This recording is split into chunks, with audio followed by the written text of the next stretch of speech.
Hello friends, welcome back to Reena's kitchen.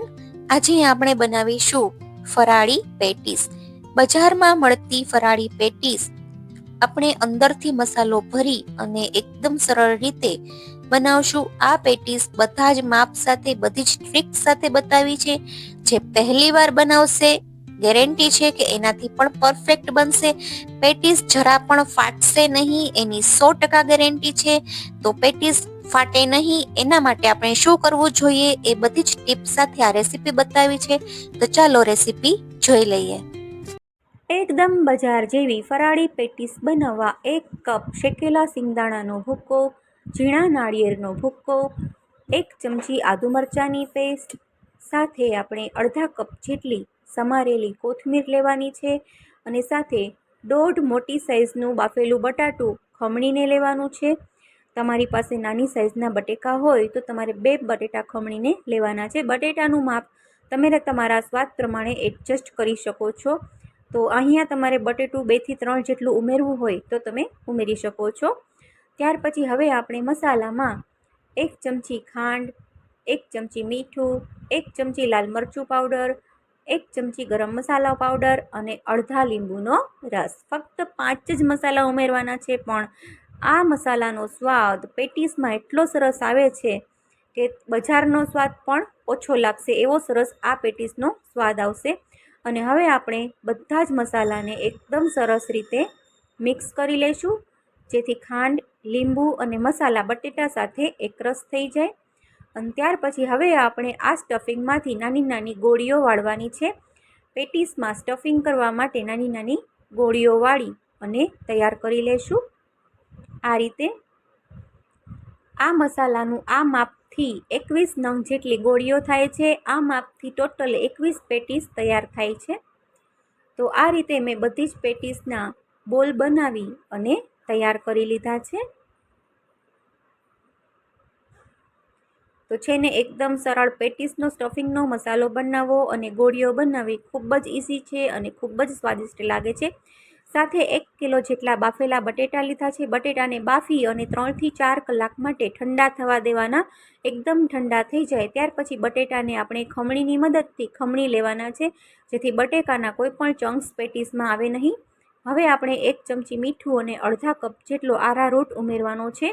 1 kilo બટેટા સામે અડધા કપ જેટલો આરારૂટ ઉમેરી અને બટેટાના મસાલા સાથે એકદમ સરસ રીતે મિક્સ કરી લઈશું. અને બટેટાનો એકદમ સરસ સોફ્ટ ડફ તૈયાર કરવાનો છે પેટીસની પૂરી બનાવવા માટે. આ માપથી તમે બટેટાનો ડફ તૈયાર કરશો તો તમારી પેટીસ છે એ એકદમ સરસ બનશે, 100% સરસ બનશે અને જરા પણ ફાટશે નહીં અને ખૂબ જ સરસ સ્વાદ આવે છે. તો આ પ્રોસેસમાં બટેટા મેશ કરવાના બદલે ખમણીને નાખવાથી આપણી પેટીસ છે ફટાફટ વળી જાય છે અને એક સરખી થાય છે.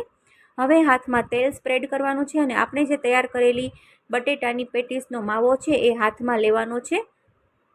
તમારે પેટીસ જેવડી સાઇઝની કરવી હોય એ રીતનો પેટીસ છે એ તમારે આ રીતે હાથમાં થોડી થોડી સ્મૂધ કરી લેવાની છે હથેળીની મદદથી. એકદમ લીસી ગોળું થઈ જાય ત્યાર પછી હવે આપણે હથેળીની મદદથી નાની પૂરી કરી લેવાની છે. આ રીતે નાની પૂરી તૈયાર કરશું અને ત્યાર પછી આપણે જે તૈયાર કરેલું સ્ટફિંગ છે એ પૂરીમાં ભરી દેવાનું છે અને પૂરીને નીચેથી ઉપરની બાજુ લઈ જવાની અને અંગૂઠો અને પહેલી આંગળીની મદદથી આ સ્ટફિંગને અંદરની બાજુ લઈ જવાનું છે અને પૂરીને આ રીતે હળવે હાથે ઉપરની બાજુ આપણે લઈ જશું અને આ રીતનું આપણે સ્ટફિંગ ભરી અને પેટીસ વાળી લેવાની છે. તો ઉપર જે મસાલો છે એ આ રીતે તમારે આંગળીની મદદથી પેક કરી અને હથેળીથી રાઉન્ડ રાઉન્ડ ફેરવી લેશું આ રીતે. તો છે ને એકદમ સરળ પેટીસ વાળવી ખૂબ જ સરળ છે. અને હવે આપણે આરારૂટમાં એને કોટ કરી લેશું આ રીતે અને હથેળીથી રાઉન્ડ રાઉન્ડ કરી લેશું એટલે પેટીસમાં બધો જ પાર્ટ એક સરખો થઈ જાય અને એકદમ લીસી પેટીસ તૈયાર થશે. ફરી તમને પેટીસ વાળવાની રીત બતાવી રહી છું બીજી વાર. હથેળીમાં થોડું તેલ સ્પ્રેડ કરો, પછી તમે બટેકાનો માવો મીડિયમ સાઇઝનો માવો હથેળીમાં લઈ અને આંગળીની મદદથી મેશ કરો. પછી સરસ ગોયણું બનાવવાનું. ગોયણું બની જાય ત્યાર પછી આંગળીની મદદથી આ રીતે થપથપાવી અને પૂરી તૈયાર કરવાની છે. મીડિયમ થિકનેસવાળી.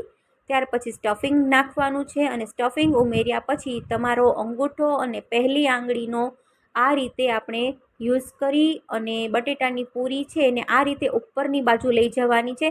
તમે 1 કે 2 વખત પ્રેક્ટિસ કરશો એટલે આ જ રીતે તમારી પેટીસ વળી જવાની છે, એની 100% ગેરંટી છે. તમે આ રીતે પેટીસ વાળવાની ચોક્કસથી ટ્રાય કરજો. અને હવે આપણે હથેળીની મદદથી પેટીસને આ રીતે રાઉન્ડ રાઉન્ડ ફેરવતા જશું, જેથી ક્યાંય પણ થોડા ક્રેક્સ હોય તો એ કમ્પ્લીટ થઈ જાય. તો આ રીતે કરવું ખૂબ જ જરૂરી છે, જેથી તમારી પેટીસ જરા પણ ફાટશે નહીં. ત્યાર પછી આપણે આરારૂટમાં પેટીસને કોટ કરી લઈશું અને ફરી હથેળીથી આ રીતે રાઉન્ડ રાઉન્ડ કરી લેવાનું છે 2 થી 3 વખત. એટલે પેટીસમાં ક્યાંય ક્રેક્સ રહેશે નહીં અને ઉપરથી સરસ આરારૂટ કોટ થઈ જશે. એટલે તમારી પેટીસ છે ક્યારેય ફાટશે નહીં. અને પેટીસ તળવા બેસો જ્યારે પેટીસ આપણે તળીએ ત્યારે પણ ફરીવાર આરારૂટમાં કોટ કરી બીજી વખત ત્યાર પછી જ આપણે પેટીસ તેલમાં ઉમેરવાની છે. પેટીસ તળવા માટે તેલ એકદમ ગરમ હોવું જોઈએ. ગેસની ફ્લેમ ફાસ્ટ રાખવાની છે. ત્યાર પછી પેટીસને હળવા હાથે તેલમાં ઉમેરવાની છે અને પેટીસને પલટાવવાની ઉતાવળ નથી કરવાની. પેટીસનું તેલમાં આખું પડ તૈયાર થઈ જાય પછી જ આપણે એને પલટાવવાની છે. પેટીસને તળાતા વધારે વાર નથી લાગતી, ફક્ત 2 જ મિનિટમાં પેટીસ તળાઈ જાય છે. આ રીતની ગોલ્ડન બ્રાઉન અને ક્રિસ્પ પેટીસ બનાવી અને તૈયાર કરી લેશું. તો બીજી બેચની પેટીસ પણ આપણે આ જ રીતે તળી લેવાની છે. એકદમ હાઈ ગેસની ફ્લેમ રાખવાની, હળવા હાથે પેટીસ ઉમેરવાની છે અને પેટીસનું તમને દેખાઈ જશે કે એક કોટ તૈયાર થઈ ગયું, એક પડ તૈયાર થઈ જાય, એકદમ એક લેયર જેવું થઈ જાય ત્યાર પછી જ તમારે એને પલટાવવાની છે. તો પેટીસ આ રીતે ફક્ત 2 જ મિનિટમાં તળાઈ જાય છે. આ પેટીસ બનાવતા જરા પણ વાર લાગતી નથી. દેખાવમાં અને બનાવવામાં જેટલું તમને અઘરું લાગે છે તો એવું જરા પણ નથી. ખૂબ જ સરળતાથી આ પેટીસ બની જાય છે. પેટીસ વાળવામાં 1 થી 2 વખત તમે ટ્રાય કરશો એટલે ચોક્કસથી 100% તમને પેટીસ વાળતા આવડી જશે. અને જેમને પેટીસ તળાતી વખતે તેલમાં ફૂટતી હશે તો આ રીતે કરશો ને તો જરા પણ પેટીસ ફૂલશે નહીં, એની ગેરંટી છે. તો એકવાર મારી રેસીપીથી આ ફરાળી પેટીસ આ જ માપથી આ રીતે ચોક્કસથી ટ્રાય કરજો તો તમે બીજી બધી જ રીત ભૂલી જશો. તો ફ્રેન્ડ્સ, ફરી મળીએ એક નવી રેસીપી સાથે. ત્યાં સુધી થેન્ક યુ ફોર વોચિંગ.